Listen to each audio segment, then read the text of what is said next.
we need more women putting money behind women.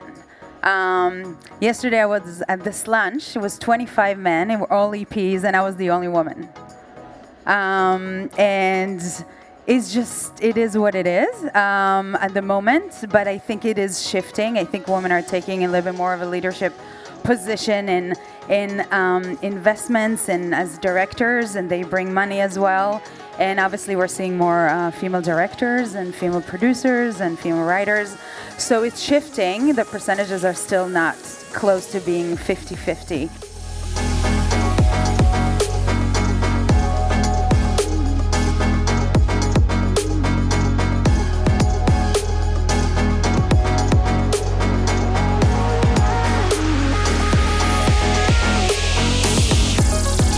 Have you seen the types of movies, that you will produce change since COVID?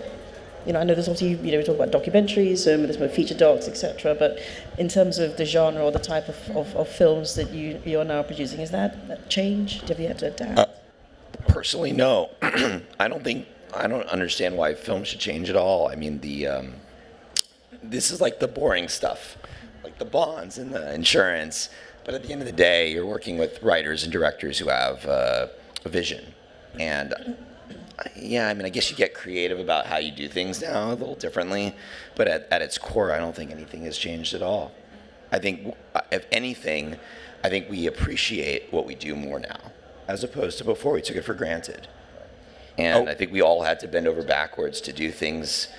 I think during the COVID period, when we went into production, we cherished everything we were able to do at the time, and we look back at that now, and I think we're just like, it's a miracle that we're able to continue to support filmmakers' visions and tell stories the way we are. I think it's interesting what you're saying, because I feel like for the first year during COVID, everyone wanted a feel-good movie. Everyone was like, we don't want to see any disaster movie, we don't want to see this. Where are the feel-good family movies? That's all we heard in development stage and pitching for TV and film. So it's interesting you're saying that. But I think also you're talking about financing. I think what I see most during COVID is just budget obviously went up, inflation, and I think we really needed them to shrink, right? Because we added the COVID expenses, which usually is like $300,000 depends on your budget. But I think last week SAG changed their mandate and they don't require masks anymore. And I'm filming a movie right now in LA, and we're definitely continuing with the mask mandate. I don't know how we cannot have masks and still get shut down if our cast or director are getting sick. So it was very contradicting and mixed messaging, and it's like you're giving us guidelines that don't make sense and you're going to shut us down. So I think we're still kind of keep going with the COVID mandate until, I guess, the unions are not going to shut us down. But yeah. Yeah, quick thought, that rule came out and my whole crew in New Mexico just took off their masks and said, nope. Sorry. Oh, really? I was like, we're in Vancouver on one set and in LA. There's no federal law. There's no regulation. Now not even SAG is required. I had that in Georgia a year ago, middle of pandemic, a year ago, and the crew in Georgia was like, we're not wearing masks. Yeah. I was like, that was the height of the pandemic. I was like, we're going to get shut down. Our director was going with no mask on. I was like, this is bad. But wait, when you finally have your director directing the movie in the car, so they're not able to actually be, you're like, oh, of course. Because we've had to do that. Move the director to the car, direct the movie from the car. Oh my God, my friend directed a movie in Bulgaria. She directed from her hotel room. She got COVID. She was sitting in a bathtub with ice on her because she was so sick. And she was directing the movie from a monitor in her hotel room. It was so, crazy stories. Sounds like a movie in itself. I know, right? Should write it. But I think the question over content changing and strategy, we definitely had to. Our bread and butter are these big, 40, 50, 60, 80, $100 million franchise titles.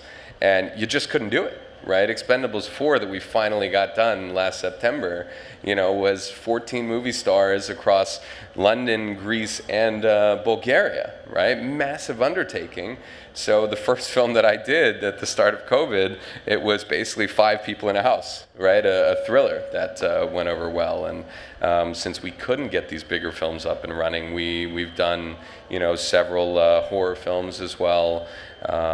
Obviously, again, all story focused, story centric. We did, another crime noir thriller.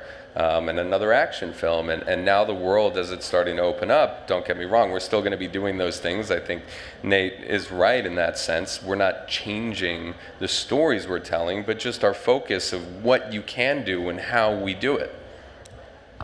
Right. Okay. Well, that's interesting. I mean, it doesn't have to have changes for change's sake, but I was just interested to know what your thoughts were in terms of whether there would be, because we know so much of development happened throughout the pandemic. I think there's also one movie I remember that we looked at. It was a $50 million budget. And I remember the finance plan did not make sense because we thought if we're going to go theatrical, which that budget requires that obviously with a big P&A, we're not going to recoup our equity. And then that movie ended up being on Netflix. And the investors made their money back because Netflix paid a lot of money. There were no big movies coming out at the time. They took the risk and they didn't spend the P&A. So for some movies, it was actually really helpful not to go the theatrical model and find another way to recoup and pay for that. So I think there's always examples of films that, COVID was very adventurous and ones that did not. Because I get it with yours that you need to have a theatrical, otherwise you're not gonna. And for us at least, we definitely had movies we couldn't make anymore. So that was a big deal, right? All of a sudden we were we're greenlit. And some movies just couldn't get made anymore. And even in development, there was nothing we could do because the essence of the film required certain production things, just locations and extras. And we're can't make the movie anymore. So that was a big deal. I mean, to actually have to sadly discard things that we had worked on. There was no way to reconceive the way those movies were made anymore. So to that end, we were can we make this? That was a really very specific question that we ask ourselves. And I guess to an extent you're also, you were partly, or maybe not, influenced by what your distributors or the streamers or the broadcasters are looking for. Do you find that to be the case? Sorry, what was the question? Yeah, that that the streamers or the distributors have different demands, as it were, of different types of contents, given what's happened. Of course, everyone wants a lot of content. Really quickly, going back to Nate's point, though, I think that's a huge thing for us in general on reconceiving the types of movies that we want to develop, knowing that COVID's out there and also understanding you want to try to keep the production as contained as possible. I think that's something that universally everyone's, now thinking through. My opinion on the distribution side is I don't see a difference necessarily. I think it's more about our own internal examination to really analyze the risk of something going into it versus what a distributor would want, which to me hasn't really changed since pre-COVID. Distribution companies change their minds every day.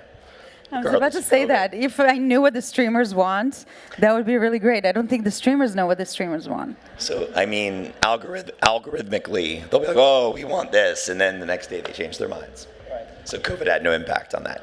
But, as we talked about, Jeffrey brought it up, I think there was an increase in a certain kind of contained film because during that COVID period, we were seeing an influx of movies that could be made in that environment.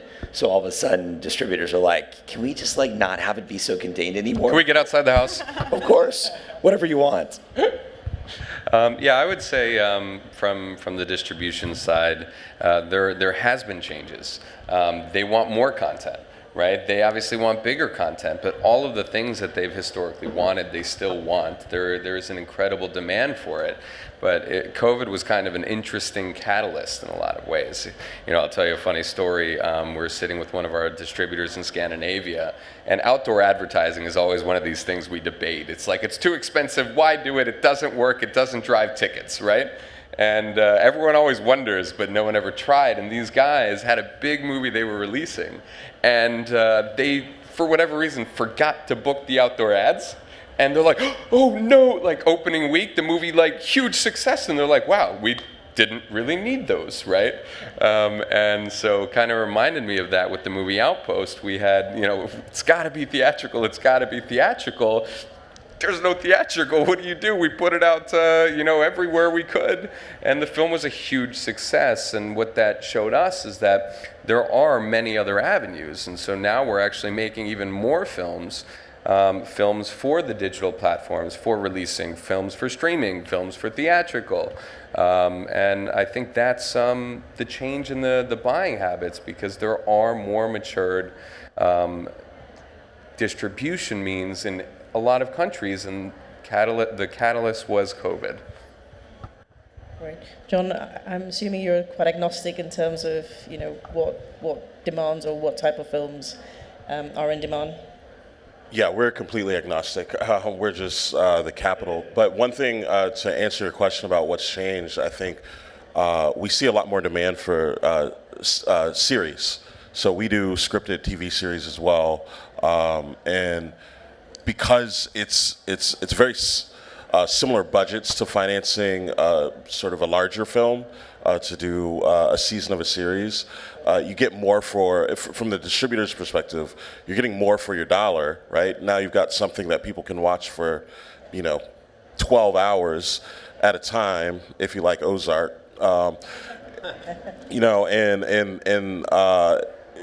For us, it's a good opportunity to have a relationship with a producer who needs that continuous source of capital. So that's one thing that we've definitely seen, the uptick in demand for series from streamers and distributors in the past 2 years. I'm excited to see you on the stage, and I'd love to know, because I know primarily what we've seen is most of these financing forums are really populated by men. And in my job and what we're doing is trying to bring more women into the investment space. Are you seeing more women stepping into the investment space, or is it still pretty minimal as far as it goes? It's still pretty minimal. But you know what I'm seeing more and more now? More women investing in movies. Like Call Jane, I think most of our investors were women on that one.